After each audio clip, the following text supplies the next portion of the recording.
Today we're checking out the new Galaxy Watch 7. I didn't realize it, but maybe this extra band came with it free. I'll probably have to check my order. I believe this is my third Samsung watch that I've had, but this one is slightly upgraded from the Galaxy Watch 6. They've doubled the storage to 32 gigabytes instead of 16. It also has 2 gigabytes of memory. You've got two options, a 40 millimeter and the one shown here is a 44 millimeter. Kind of a hard decision on which color to go with. I chose green. It's got an Exynos W1000 processor. It's got a 1.5 inch Super AMOLED display, 480 by 480 resolution, 2000 nits brightness. It's got a 425 milliamp hour battery. Estimated battery life is 22 hours. Pretty similar charger to the previous Galaxy watches. I feel like the old one works pretty good, so no need to really change it. Of course, you have the quick start guide, safety and warranty information. The sport band on this actually looks really nice.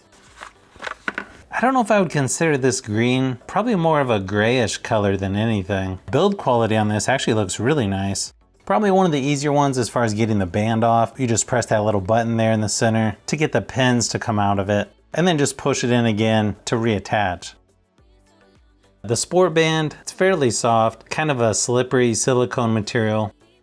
The other cool thing is you can actually switch the bands from the older Galaxy Watch 6 and 6 Classic. So if you already have bands from the Galaxy Watch 6, you can use those on the 7 or the other way around.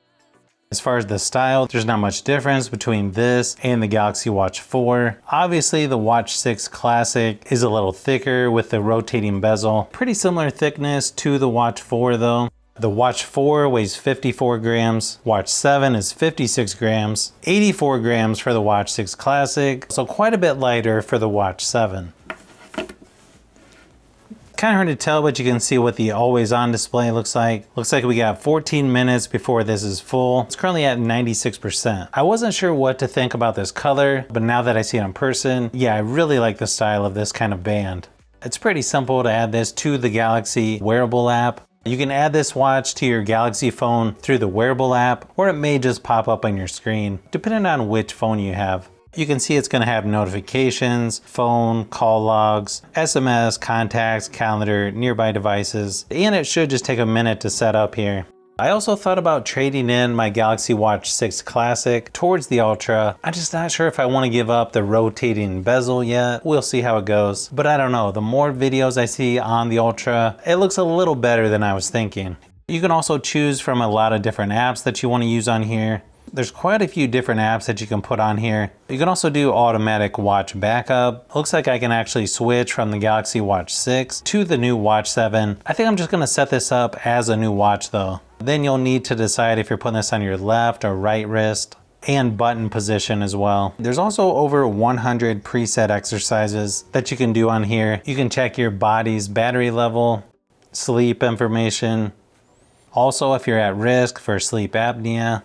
Nice thing is you can double pinch to control your watch, to answer calls, dismiss alerts, or you can even take a photo with the camera app. It also has get help in an emergency by pressing the home button 5 times. And that's pretty much all as far as setup. It's pretty straightforward and step by step, so there's nothing really to mess up. It also has Samsung Find on here in case you would lose your watch. You can also customize some of the stuff in the app as well, such as the quick panel. There's also quite a few tiles that you can add, like calendar, calculator, alarm, and so on. You can also edit what the apps are on here. And then of course you have a lot of different watch faces to choose from. I recognize some of these watch faces from my previous watches, but obviously there's quite a few that you can download. You just swipe down from the top to open the quick panel. Swipe up to go back to the watch face. You can also swipe up from the bottom for the apps, and then swipe down to go back to the watch face. Your notifications are over to the left, and then you just tap those to open the notifications. You can also swipe right from the edge to go back to the previous screen, and then swipe from the right to go back as well. All of your tiles are there to the right. You have the home button to go back to the watch face. Sort of like the rotating bezel, you can just swipe around the edges, and it vibrates just a little bit as you rotate through each tile. And then of course you can add a bunch of other tiles on here as well. Up here in your shortcuts, you've got sleep and theater mode, power, settings, battery saver, always on display. You can mute it right there, flashlight, do not disturb. You also have ringtone and media control. Wi-Fi, it also has water lock on here as well. You've got airplane mode, Bluetooth, search, location, and then you can add 2 other things there as well. If you press and hold the bottom button, you can set up Samsung Wallet. Press and hold the top button and you've got Bixby. Also, when you swipe over to your notifications, you can hit settings. You can mute notifications on the phone. Do not disturb. You also have advanced settings where there's a few things in there you can adjust as well. Then obviously if you just tap and hold on the watch face, you can change that right there on the watch or through Samsung's wearable app.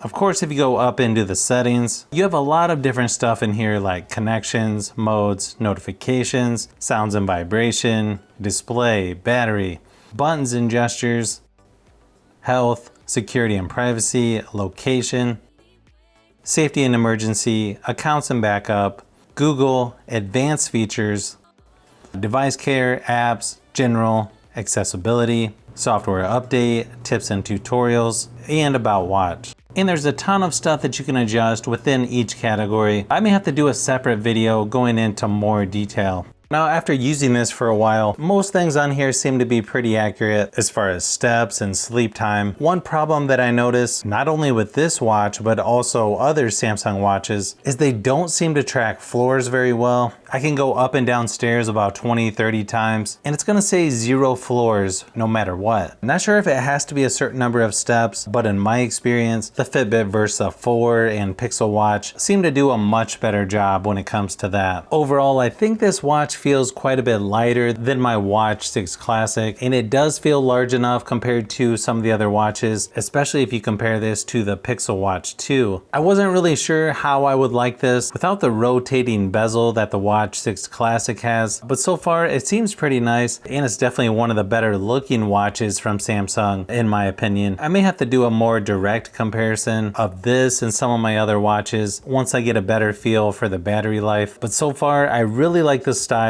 and build quality of the new Galaxy Watch 7. Like I said, I've got several other watches to compare to this, plus if you like phones, tablets, and other tech, I've got a lot more stuff that I'm working on, so you'll want to keep an eye out for those upcoming videos.